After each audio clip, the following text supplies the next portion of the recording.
masalah rekonstruksi, Ibu belum dapat kabar yang resmi dari pihak kepolisian.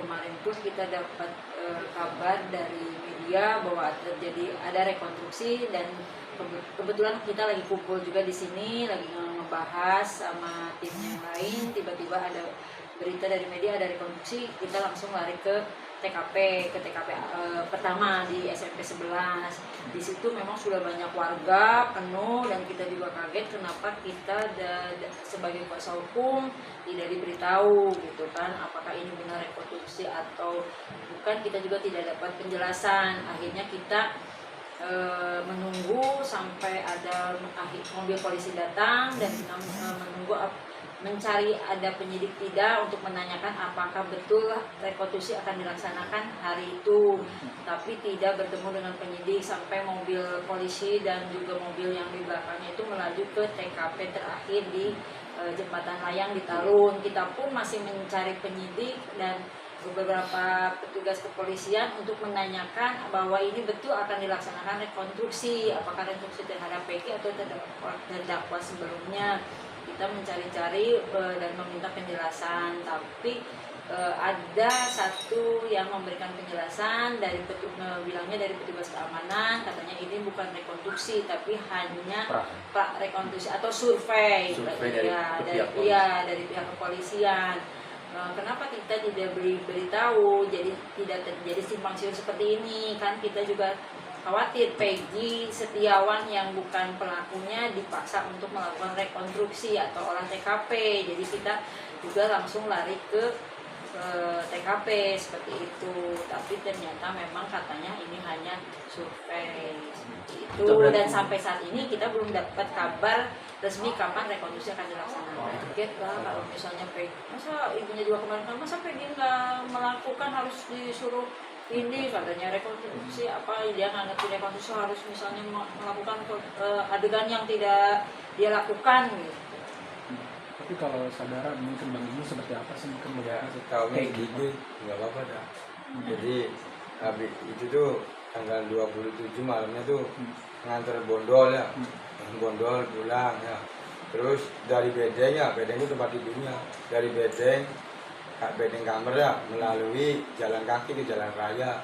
Terus bondolnya naik mobil, saya pulang lagi. Nah, makan di situ, terus tidur sayanya. Sampai itu masih ada di situ. Jadi pas peristiwa itu benar-benar ada di Bandung. Enggak ada di lokasi Cirebon, di Bandung. Berarti Abang bakal disaksiin nggak sih Bu nanti? Ya karena memang hari ini Mas Ibnu itu dipanggil sebagai saksi pada agenda pemeriksaan hari ini ke Polda. Iya. Selain Bang Ibnu siapa lagi? Ya. Selain Bang Ibnu, Suarsono yang dipanggil bondol. Satu lagi Suparman. Ya saudara juga atau gimana teman? Enggak, teman kerja Pak. Pendampingan saksi ya, pendampingan saksi di Polda Jabar. Karena kita sudah minta untuk diperiksa di Ciko, tapi katanya dari pihak Polda tidak bisa turun ke sini karena ada kesibukan, jadi kita yang mengalah untuk diperiksa di Polda Jabar.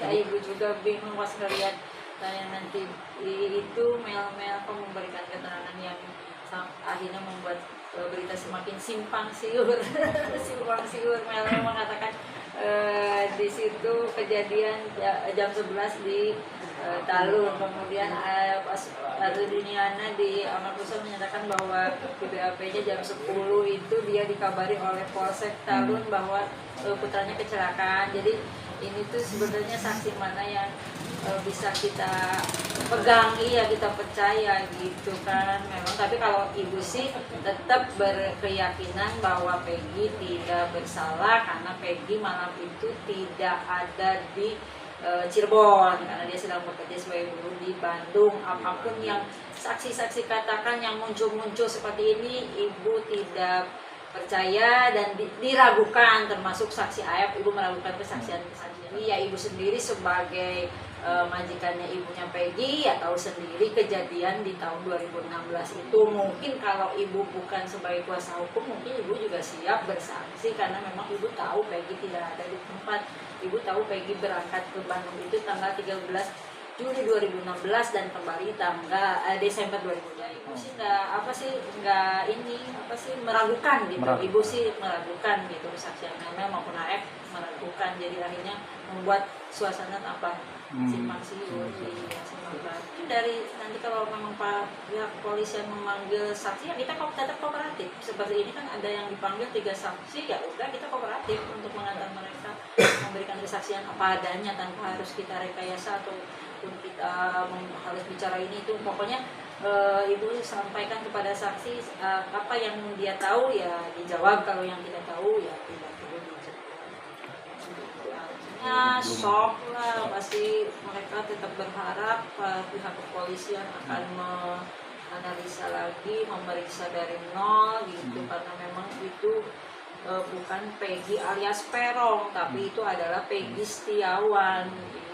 Iya, kalau ibunya Peggy pengennya ya Peggy bebas, karena itu bukan Peggy yang dimaksud oleh pihak kepolisian ataupun pihak keluarga Pina sebagai pembunuh Pina dan Eki, karena itu sudah salah orang gitu, salah orang. Kondisi psikisnya sama psikolog gimana? Iya, betul lah, kalau psikolog apalagi sekarang banyak ditemui orang, mungkin dia sebenarnya pusing banget, dan seperti ibu pun belum bisa bekerja sebagai mestinya. Ibu juga memaklumi kondisi dia sekarang.